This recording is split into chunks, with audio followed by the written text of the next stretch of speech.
ये आकाशवाणी है। कोविड-19 विशेष कार्यक्रम के अंतर्गत प्रस्तुत है कोरोना वायरस संक्रमण की वर्तमान स्थिति पर चर्चा, जिसे प्रस्तुत कर रहे हैं आकाशवाणी संवाददाता सिद्धार्थ सिंह। इस कार्यक्रम में आमंत्रित स्वास्थ्य विशेषज्ञ हैं डॉक्टर नरेश गुप्ता। नमस्कार श्रोताओं, आकाशवाणी के समाचार सेवा प्रभाग द्वारा कोरोना जागरूकता श्रृंखला के इस विशेष कार्यक्रम में आपका स्वागत है। आज के इस एडिशन के साथ मैं हूं सिद्धार्थ सिंह। श्रोताओं, इस समय पूरा देश कोरोना की इस जंग को कंधे से कंधा मिलाकर लड़ रहा है। अस्पतालों में डॉक्टर्स और लैब्स में वैज्ञानिक हर संभव कोशिश कर रहे हैं कि इस अदृश्य दुश्मन को हराने के लिए कोई कारगर वैक्सीन या दवा मिल सके, जिससे कोरोना के मरीजों का इलाज किया जा सके। इसी उम्मीद का दामन थामे हुए हर कोई अपनी ओर से पूरी कोशिश कर रहा है और कहते हैं कि कोशिश करने वालों की हार नहीं होती और इन कोशिशों के नतीजे भी बहुत जल्द वैक्सीन के रूप में हमारे सामने होंगे। इसलिए हम आपसे यही कहेंगे कि मेरे जुनून का नतीजा जरूर निकलेगा, इसी सियाह समुद्र से नूर निकलेगा। जी हां श्रोताओं, आपको बता दें कि भारत बायोटेक ने कोविड-19 की वैक्सीन कोवैक्सीन के थर्ड फेज का ट्रायल शुरू करने की घोषणा की है। भारतीय आयुर्विज्ञान अनुसंधान परिषद की भागीदारी से किए जाने वाला ये परीक्षण 26,000 वॉरियंटर्स पर किया जाएगा। लेकिन जब तक वैक्सीन नहीं आ रही, हम आपसे यही कहेंगे कि जब तक दवाई नहीं तब तक ढिलाई नहीं। और तभी हम कह पाएंगे कि कोरोना हारेगा और देश जीतेगा। और ये तभी संभव है जब आप मास्क लगाएंगे, हैंड हाइजीन के साथ सोशल डिस्टेंसिंग बनाए रखेंगे, क्योंकि बचाव और सावधानी ही कोरोना का इलाज है।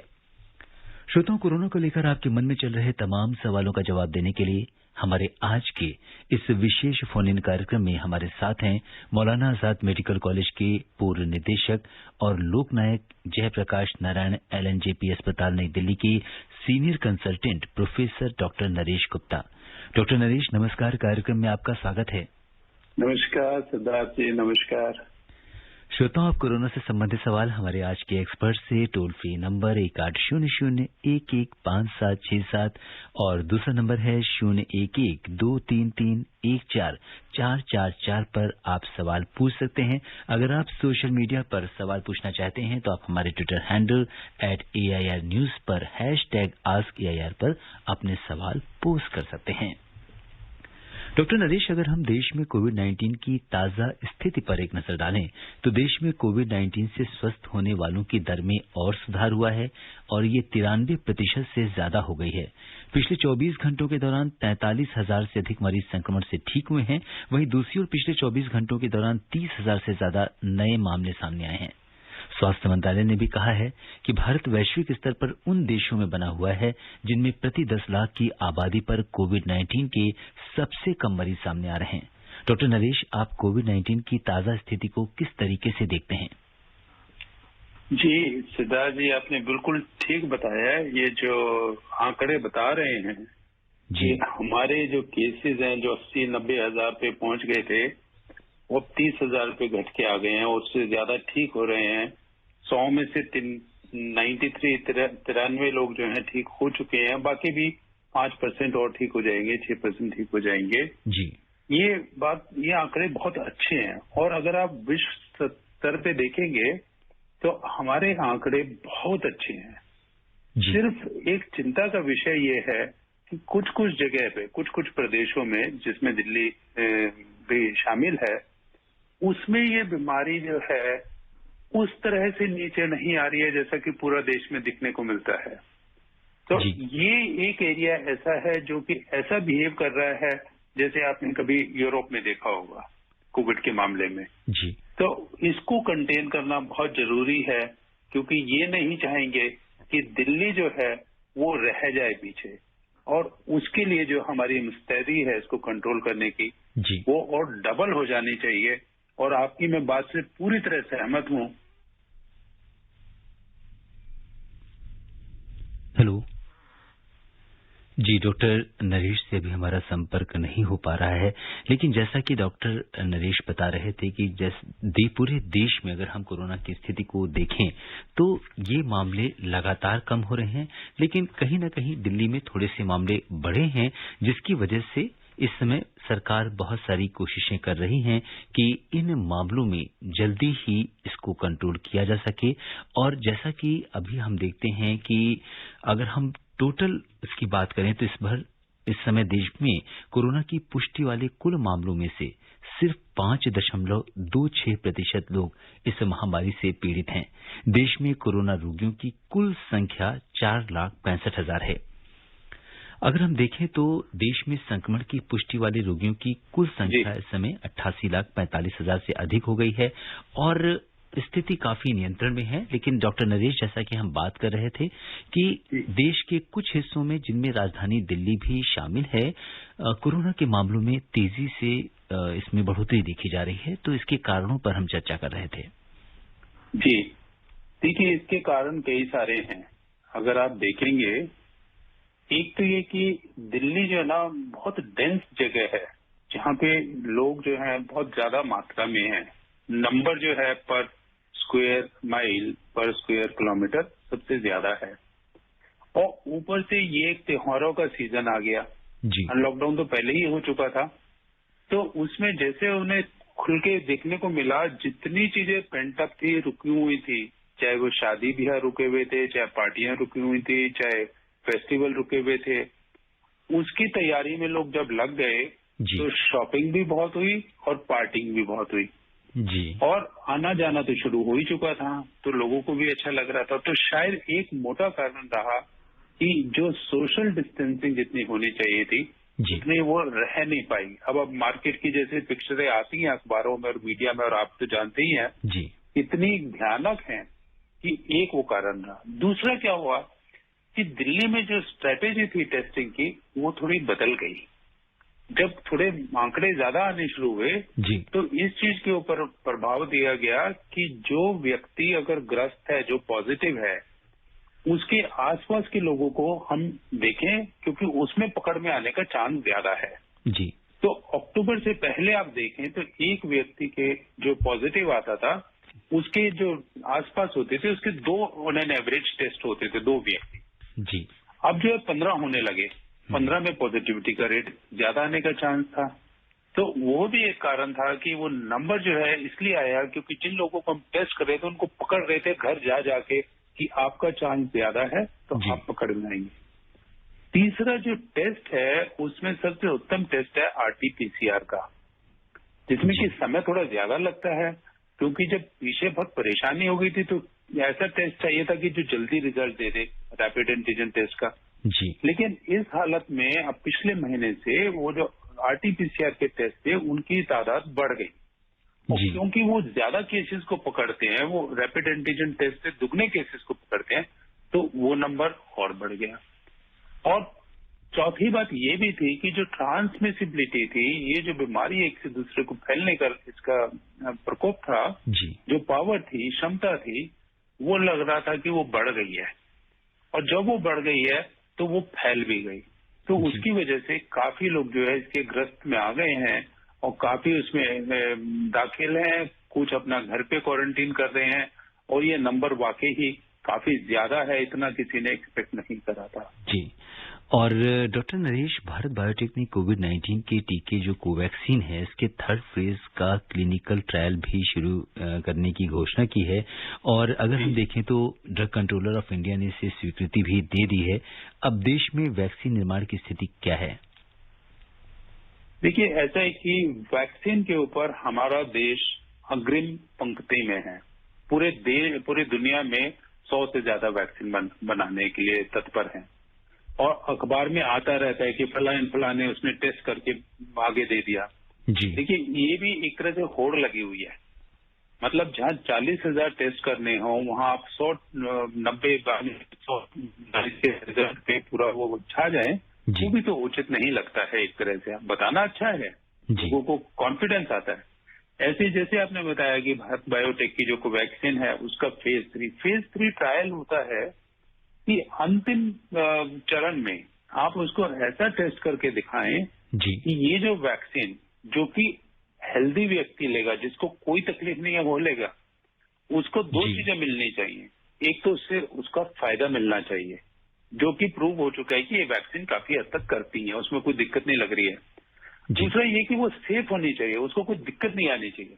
तो ये दोनों चीजों को पूरी तरह से सुनिश्चित करने के लिए ये फेज 3 ट्रायल होती है, जिसमें कि तादाद बहुत ज्यादा लेते हैं। जैसे आप जिक्र कर रहे थे कि 25-26 हजार के ऊपर वो रिसर्च होगी, उसमें जो निकल के आएगा उसमें लगेगा हाँ इतने सारे हेल्दी लोगों को अगर दिया और इतनों को बचाव हो गया, आधे से ज्यादा को बचाव हो गया, 70% हो गया। अब तो ये भी मान रहे हैं कि शायद उससे भी ज्यादा आंकड़े बढ़ जाएंगे और कोई ऐसे साइड इफेक्ट नहीं आए जिसकी वजह से उसे रोका जाए, तो ये बहुत अच्छी बात होगी।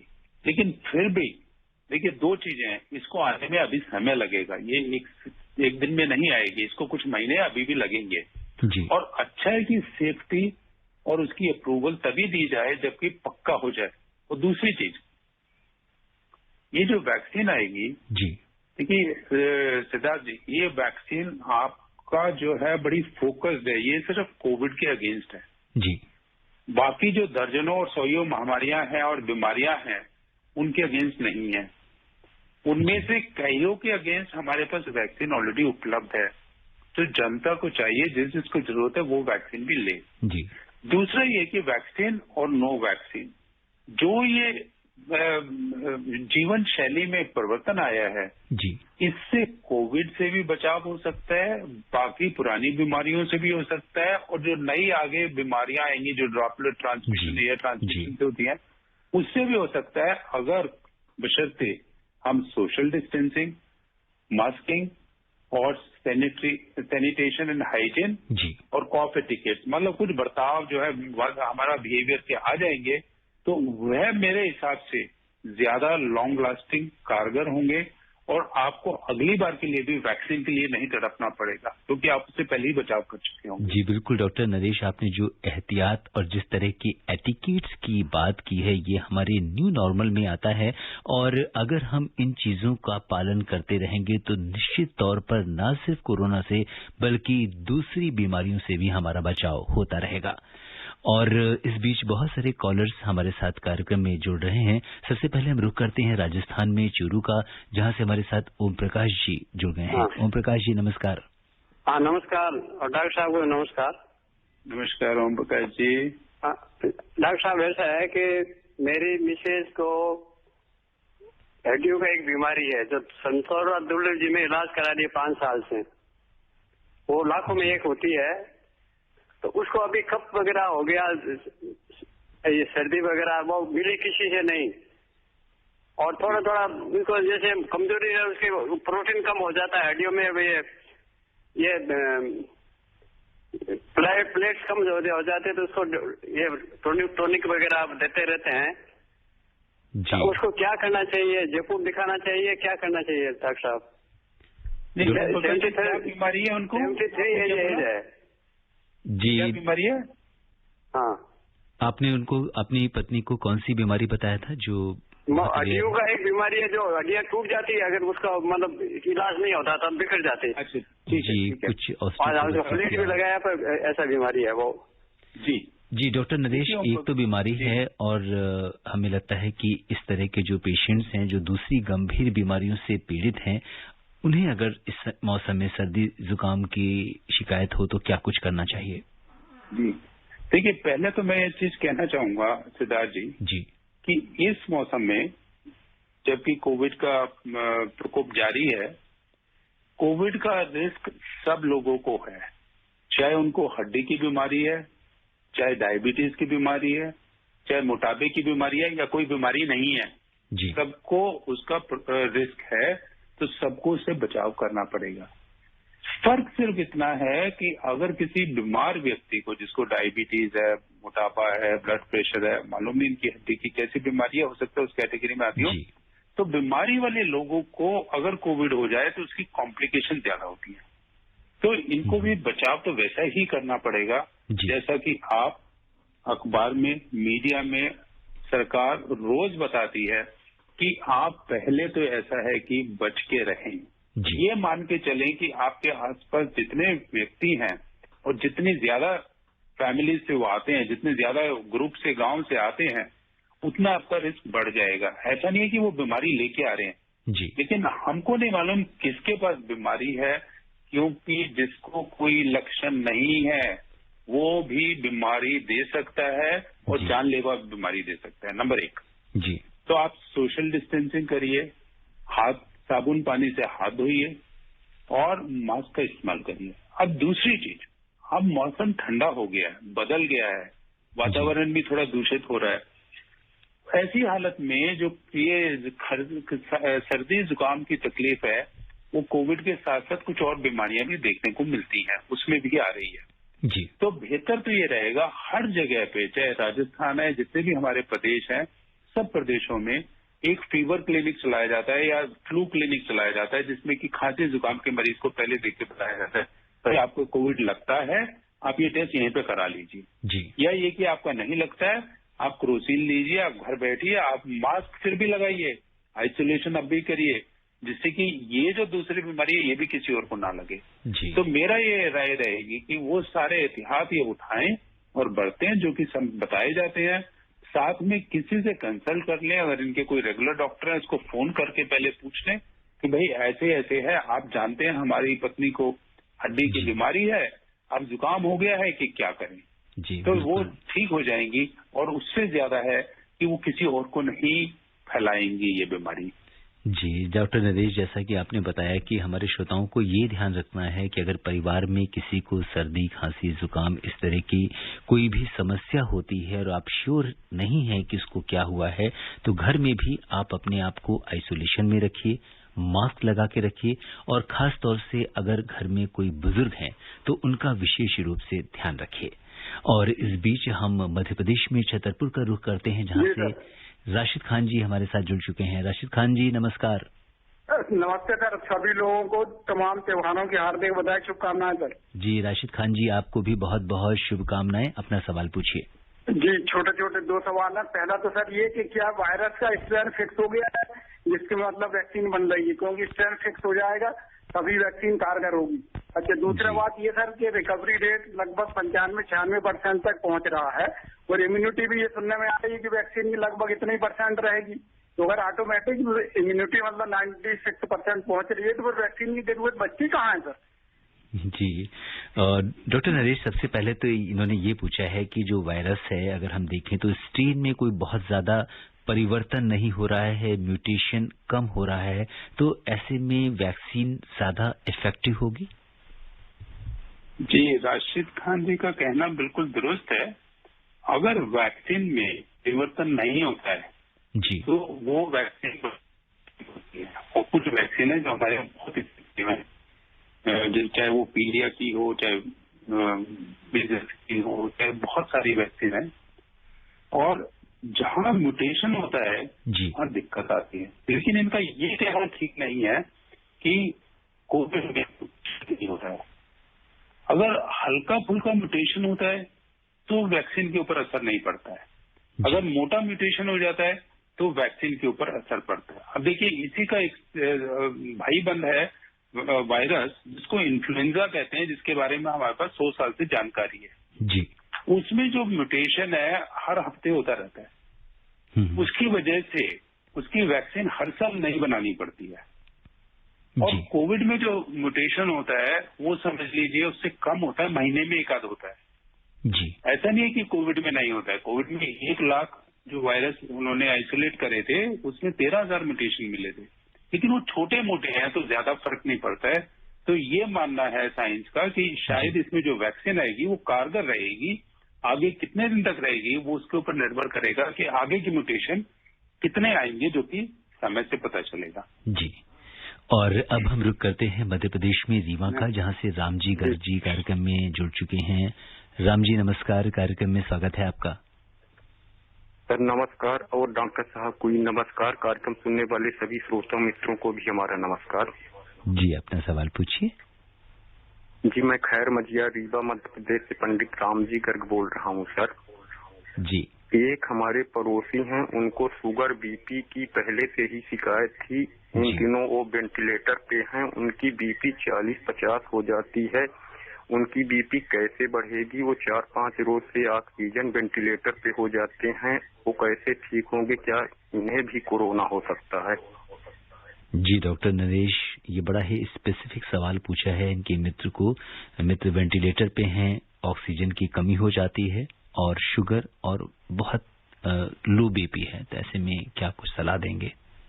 देखिए राम जी को मैं ये कहना चाहूँ, तो ये कि इनके पड़ोसी हैं, इनको इतनी चिंता है जी कि आपके द्वारा ये जानना चाहते हैं कि हम क्या करें। पहली चीज है कि ये बड़ा अच्छा नहीं हुआ कि उनको बीमारी थी और बीमारी के साथ साथ उनको पहले से ही डायबिटीज और ब्लड प्रेशर था, जिसकी वजह से शायद वो कोविड ज्यादा फैल गया जी, और ये वेंटिलेटर पे आ गए। और वेंटिलेटर पे ब्लड प्रेशर नीचे चला जाना या ऑक्सीजन नीचे चलाना बड़ा अच्छा लक्षण नहीं माना जाता है जी। लेकिन मैं इनको सिर्फ ये सांत्वना देना चाहूंगा कि जिस जगह पे, जिस अस्पताल में, जिस इंस्टीट्यूशन में वो वेंटिलेटर पे हैं जी, वहां पे इतनी सुविधा और इतनी नॉलेज है कि अगर ऑक्सीजन नीचे जाए या ब्लड प्रेशर नीचे जाए तो उसको कैसे ऊपर लाना है, ये चीज हमको 100 साल से मालूम है कैसे उसको ऊपर लाना है। तो ये बड़ी मेडिकल टेक्निकल चीज है, शायद फोन पे या ऑल इंडिया रेडियो के द्वारा नहीं बताई जा सकती है, पर इनको भरोसा रखना चाहिए कि इनके जो मित्रगण हैं वो अच्छे सेफ हैंड में, सेफ इंस्टीट्यूशन में हैं और इनको दूसरों को ये बताना चाहिए कि ऐसी हालत किसी की ना हो और उसके लिए बचाव ही एक कारगर रास्ता है हमारे पास। जी बिल्कुल डॉक्टर नरेश, और हम यही कामना करते हैं ईश्वर से कि इनके जो मित्र हैं वो जल्दी से ठीक हो जाएं। और हम रुख करते हैं अब बिहार में सीतामढ़ी का, जहां से सुजीत पाठक जी हमारे साथ कार्यक्रम में जुड़ चुके हैं। सुजीत जी नमस्कार। नमस्कार जी, कार्यक्रम में स्वागत है, अपना सवाल पूछिए। पूछना था कि पानी के फोर्स से भी कोरोना धोने पर चला जाएगा, हाथ खूब धोने पर?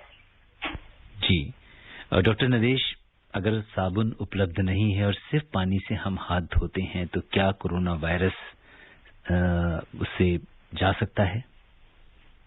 देखिए सिद्धार्थ जी, पानी को बहुत ऊंचा दर्जा दिया गया है हमारे समाज में जी, और पानी से शुद्धि करना एक बड़ी है। ये चाहे कोरोना हो, चाहे वायरस हो, चाहे बैक्टीरिया हो, चाहे फंगस हो, चाहे मिट्टी हो, जी, सबको दूर करता है। लेकिन और वो अच्छी तरह से करता है, लेकिन कुछ चीजें ऐसी होती हैं जो कि पूरे पानी से दूर नहीं हो सकती हैं। अब मैं सुजीत जी को एक एग्जाम्पल दूंगा। जैसे फर्ज कर दीजिए हाथ पे तेल लग जाता है, आप रसोई में काम कर रहे हैं, लग गया, आप उसको पानी से कितना वो ऐसे चिपक के रहता है वहां पे। उसको छुड़ाने का जरिया क्या होता है? साबुन लगाइए आप उधर, जैसे ही साबुन लगाते हैं वो हट जाता है जी। कोविड वायरस में बिल्कुल वो तेल की जो चिकनाई है वो उसके ऊपर जो है ना एक उसकी परत बनी रहती है और उसकी वजह से वो चिपकने वाला सा हो जाता है जी। पर जैसे ही उसको साबुन का एक झाग मिलता है वो निकल के बाहर चला जाता है। और क्योंकि बहता हुआ पानी है, जैसे उन्होंने कहा कि फव्वारे सा वाला पानी है, तो जैसे ही उसका वो झाग सा बन जाता है वो तेल की तरह उसको बाहर निकाल देता है और जो पानी है उसको फेंक देता है निकाल के जी। तो कोविड के लिए अच्छा ये रहता है कि आप साबुन का इस्तेमाल जिसमें झाग वो जरूर करें। जी बिल्कुल, जैसा कि पानी के साथ करें तो ज्यादा कारगर रहेगा। जी, जैसा कि डॉक्टर नरेश ने बताया कि साबुन के साथ साबुन पानी से हाथ धोना ज्यादा कारगर होता है कोविड की वायरस को हटाने के लिए। और डॉक्टर साहब, हमारे एक श्रोता परशुराम ने सोशल मीडिया पर एक सवाल पूछा है कि उन्हें 2 महीने पहले कोरोना संक्रमण हुआ था, लेकिन इस बीमारी का उनके मन पर इतना असर पड़ा कि वो डिप्रेशन में चले गए। डॉक्टर नरेश, इस समय कोरोना से तन पर जितना प्रभाव है उतना ही मन पर भी प्रभाव लोगों के पड़ रहा है। आप ऐसे लोगों से क्या कहना चाहेंगे? देखिए सिद्धार्थ जी, ये बड़ी अहम बात है कि जो कोविड से जो ठीक हो जाते हैं जी, उनके ऊपर भी मानसिक प्रभाव पड़ता है और उनके ऊपर मानसिक चेंज देखे गए हैं जो कि दिनों और हफ्तों और महीनों चलते हैं जी। और जिनके ऊपर कोविड का असर नहीं पड़ा है, जो ग्रस्त नहीं हुए हैं, उनके ऊपर भी मानसिक प्रभाव कम नहीं है। उनके ऊपर भी स्ट्रेस बना रहता है, एंग्जाइटी बनी रहती है, अनसर्टेनिटी बनी रहती है। बड़ा दिक्कत वाली बात है जी। ये दोनों जो कैटेगरी के लोग हैं जो थोड़ा भिन्न असर है, लेकिन ये कि दोनों में मानसिक तनाव, मानसिक स्ट्रेस, एंग्जाइटी या डिप्रेशन उसमें आ जाता है जी। ऐसे लोगों को मैं ये कहना चाहूंगा कि आप जब ग्रस्त नहीं हैं या आप उधर से निकल के आ गए हैं। एक पहले इसका जो ये प्रभाव, मानसिक प्रभाव है, उससे निकलने का तरीका है कि आप कोशिश करें कि अपने एक दिनचर्या बना के रखें। दिनचर्या ऐसी बना के रखें जिसमें कि आप 24 घंटे 24 टीवी स्टेशन पे नहीं चिपके रहें।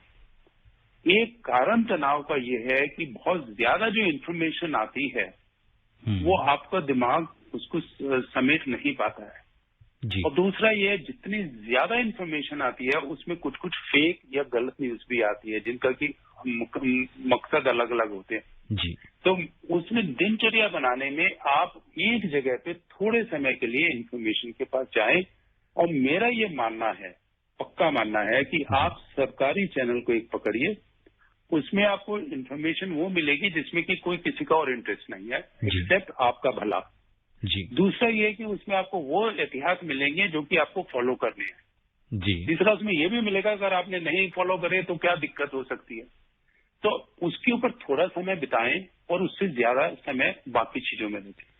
डॉक्टर नरेश जी, आपने बहुत जी, यहाँ पे एक चीज आपसे ये कहना चाहूंगा कि शायद यही कोशिश हमारी रहती है आकाशवाणी पर, ऑल इंडिया रेडियो पर, कि हम इस तरह से आप जैसे एक्सपर्ट को बुलाते हैं, उनके साथ जो लोगों के मन में तमाम शंकाएं रहती हैं, क्योंकि आज की डेट में जैसे हम ये कह सकते हैं कि इन्फॉर्मेशन रिवॉल्यूशन हो गया है और उसमें इतने सोर्स से इन्फॉर्मेशन आती है, तो इसलिए जो सोर्स ऑफ इन्फॉर्मेशन है वो बड़ा मैटर करता है। और व्हाट्सएप पर और फॉरवर्डेड इन्फॉर्मेशन इतनी जगह से आती है, तो उसमें जो सही जानकारी है, जो सही खबर है, उसका महत्व बहुत बढ़ जाता है जी। बिल्कुल बिल्कुल दुरुस्त। और डॉक्टर नरेश, अब समय इजाजत नहीं दे रहा है कि हम इस चर्चा को आगे बढ़ाएं। चलते चलते आप आकाशवाणी के श्रोताओं को क्या टिप्स देना चाहेंगे? देखिए, मैं ये कहना चाहूंगा, हर कोई कहता है कि आपको जीवन शैली बदलनी है जी। आपको जीवन शैली पुराने से नहीं बदलनी है। कोविड ने हमें बताया है कि पुरानी जीवन शैली उचित शैली शायद नहीं थी जी। और इसीलिए उसको बदल के आपके न्यू नॉर्मल पे नहीं आना है, आपको उस नॉर्मल पे आना है जो कि नॉर्मल है और पुराने वाला नॉर्मल नहीं था। तो आप उसको मान के चलें कि जो आप आ रहे हैं उसमें बदलाव नहीं कर रहे हैं, आपको ठीक रास्ते पे कोविड लेके आ रहा है जी। बिल्कुल, ये जो आपने न्यू नॉर्मल की बात कही है ये बड़ी इम्पोर्टेंट है, क्योंकि जिंदगी में जिस तरह के बदलाव आया है, उस बदलाव के कारण इस समय उस बदलाव को एक्सेप्ट करना और अपने आप को इस नए बदलाव के लिए तैयार करना, ये बहुत बड़ी बात होती है। डॉक्टर नरेश, बिल्कुल आपने ठीक कहा, बिल्कुल ठीक कहा आपने। और आपने सिद्धार्थ जी एक बात से शुरू करा था कि हम इस पे विजय पाएंगे जी। जो साइंसदान हैं, जो मेडिकल साइंस है, पूरी हिस्ट्री रही है, उसमें थोड़ा समय लग सकता है जब नया ऐसा कोई प्रकोप आता है, लेकिन वो उसका इलाज सबसे पहले लेके आते हैं। वैक्सीन भी उसके बाद ही आती है, दोनों चीज साथ साथ आती है, कोई एक पहले आ जाता है, कोई ज्यादा आता है। तो इसके ऊपर जो है हम विजय पाएंगे, उसमें कोई दो राय नहीं है जी। बिल्कुल, आपने बहुत चाहेंगे कि आगे से दवाई की जरूरत ना पड़े और आप स्वस्थ बिना दवाई के रहें, इसलिए बचाव ज्यादा कारगर है। बिल्कुल डॉक्टर नरेश, आप कोविड-19 के इस विशेष कार्यक्रम से जुड़े और आपने हमारे श्रोताओं के प्रश्नों का उत्तर दिया, आपका बहुत बहुत धन्यवाद। मैं आभारी आपका और श्रोताओं का। श्रोताओं, आज के अंक में बस इतना ही। चलते चलते आपसे यही कहेंगे कि डॉक्टर नरेश ने आपको कोरोना से बचाव के लिए जो भी सावधानियां बताई हैं, आप उनका पालन कीजिए। हम छोटे छोटे बदलावों को अपनाकर कोरोना की इस जंग को जरूर जीतेंगे। इसलिए आपसे यही कहेंगे कि हो जाएगा सफर आसान, आओ साथ चल कर देखें। कुछ तुम बदल कर देखो, कुछ हम बदल कर देखें। आप स्वस्थ रहिए, खुशहाल रहिए और जब भी मेरा ख्याल आए अपना बहुत ख्याल रखिएगा। इसी कामना के साथ दीजिए मुझे अनुमति। नमस्कार। कोविड-19 विशेष कार्यक्रम के अंतर्गत अभी आप सुन रहे थे कोरोना वायरस संक्रमण की वर्तमान स्थिति पर चर्चा, जिसे प्रस्तुत कर रहे थे आकाशवाणी संवाददाता सिद्धार्थ सिंह। इस कार्यक्रम में आमंत्रित स्वास्थ्य विशेषज्ञ थे डॉक्टर नरेश गुप्ता। ये कार्यक्रम आकाशवाणी के समाचार सेवा प्रभाग द्वारा प्रस्तुत किया गया। इसे आप हमारे mobile app news on AIR पर भी सुन सकते हैं। इस कार्यक्रम के संबंध में अपनी प्रतिक्रिया आप हमें ईमेल कर सकते हैं। पता है AIRNSGtalks@gmail.com। ये कार्यक्रम फिर से सुनने के लिए लॉग इन करें हमारी वेबसाइट newsonair.com।